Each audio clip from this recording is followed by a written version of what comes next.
السلام علیکم ورحمۃ اللہ وبرکاتہ۔ ابلیس کا تکبر۔ اللہ تعالیٰ نے انسان کا مقام و مرتبہ بتانے کے لیے فرشتوں کو حکم دیا کہ آدم علیہ السلام کو سجدہ کریں۔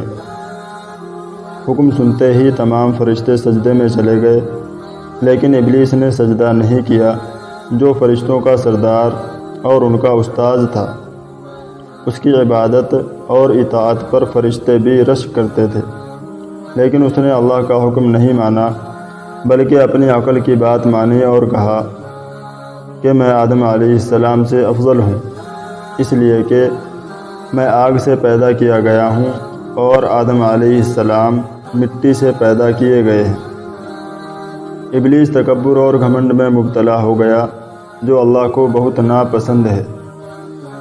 اس نافرمانی کی وجہ سے اللہ نے اس کو اپنے دربار سے نکال دیا اور ابلیس مقربین کی جماعت سے نکل کر شیطان کے گروہ میں آ گیا اور ان کا سردار بن گیا۔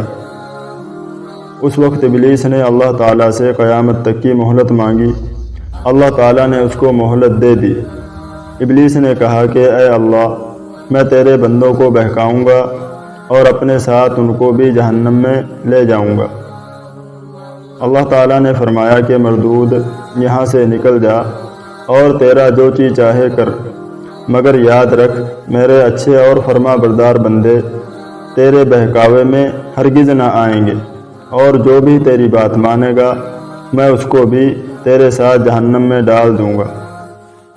اس طرح اللہ تعالیٰ نے ابلیس شیطان کو اپنے دربار سے نکال دیا۔